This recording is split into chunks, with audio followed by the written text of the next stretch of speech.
Sebastiani and Tapanos are going to get one more lap out of this. So Kieran Vernon has taken the race win. Who is going to hold on for fourth position? This is where the race is, as Sebastiani finds himself squeezed out by Tapanos as they swoop down through the Craner curves on the brakes into the old hairpin, choosing to ride the curves. And that means that Sebastiani's only got one golden opportunity.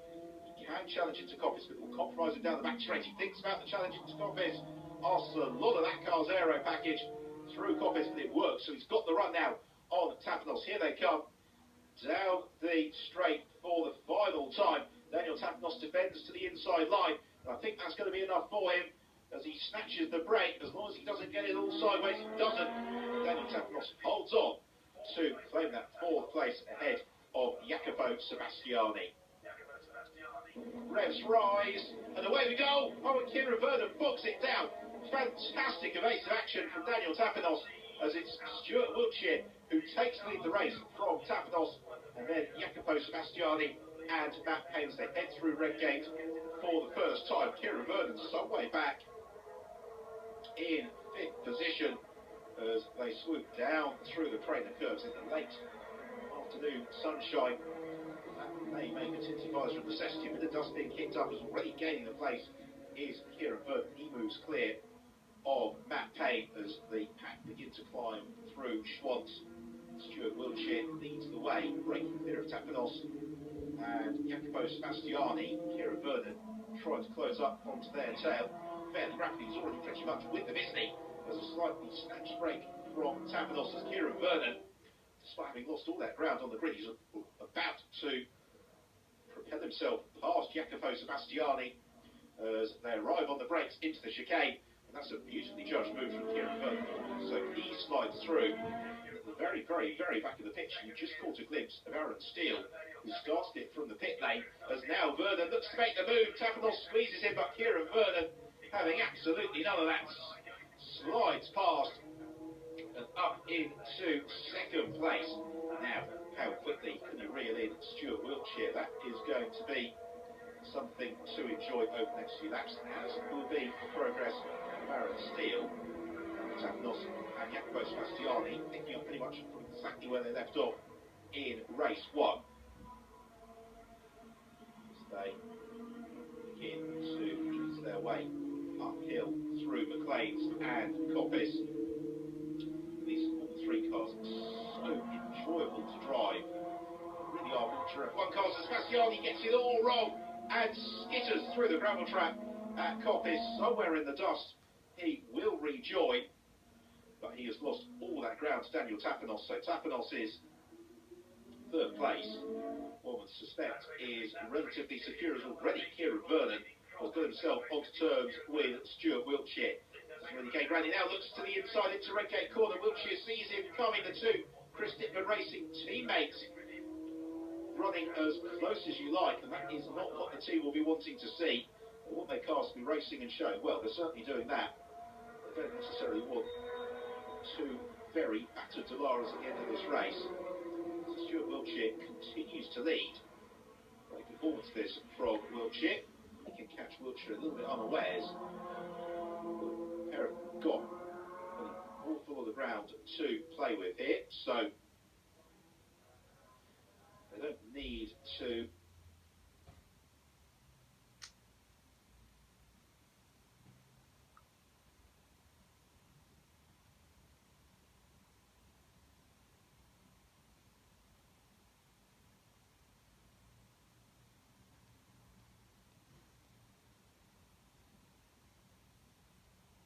concern themselves too much about slowing each other down. This should be advantage Kieran Vernon. Wiltshire, I suspect, will have to concede. Indeed he does. And that was a beautifully judged move from Kieran Vernon. Magnificent run through the rock chicane and just carried that momentum on the exit. That gave him the pace to pass Wiltshire. But now the boot is on the other foot for Kieran Vernon. He needs to defend from Stuart Wiltshire. As now Aaron Steele has got the run on Stuart Wiltshire. They climb out of McLean's into Coppice. Still not quite close enough to challenge Wiltshire into Coppice. Will he be able to do it into the Robert chicane or possibly in towards Redgate corner? Those are two possible initial opportunities for Aaron Steele.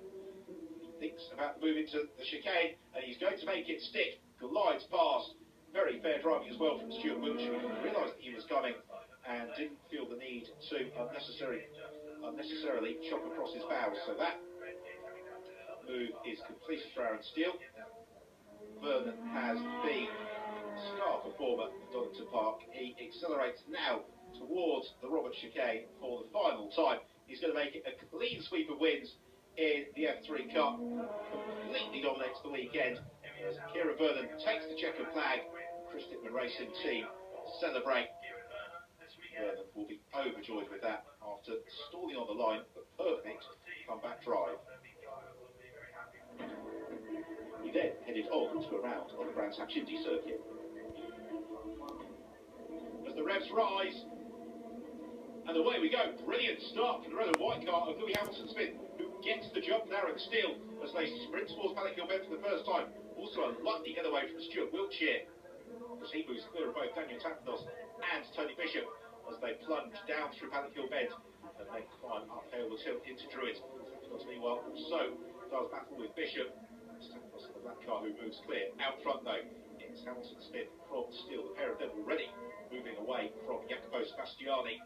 Then it's Stuart Wiltshire, Daniel Tapanos and Tony Bishop. That leading sextet well ahead of the rest of the pack. Through Surtees on the brakes into clearways, and then picking up the throttle out of Clark curve through the slight compression along the empty right-hander known as the Bradham Straight before they begin to aim for the blind entry into Paddock Hill Bend. These Formula 3 cars braking very, very late indeed. A little bit of a wiggle there from Steele. He keeps his foot in, climbing up towards Druids again with the aerodynamic grip available to the drivers. They can brake very late for the hairpin. Swooping down into Bradham Bend, and then the short sprint along the Cooper Straight. Many of these cars in period would have raced on the Brands Hatch Indy circuit unless their provenance was in the F3 Euro Series. The Indy circuit, by and large, coming off the British Formula 3 Championship schedule at the end of 2004. Dizzyingly quick laps here. And then qualifying, Aaron Steele on pole with a time of 43.409. That's a little bit further back down the pack from Tomat, under pressure from Ashley Crossley.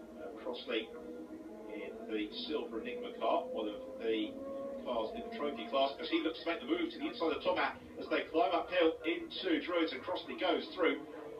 Now this is the best run that Steele has had all race, and Hamilton-Smith has to defend into Paddock Hill Bend. Indeed he does.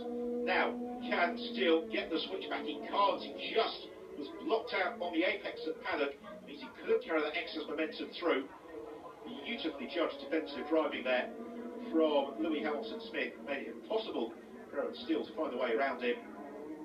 So Hamilton-Smith maintains the lead of the race. And they are on the last lap now, so just a couple of corners remaining.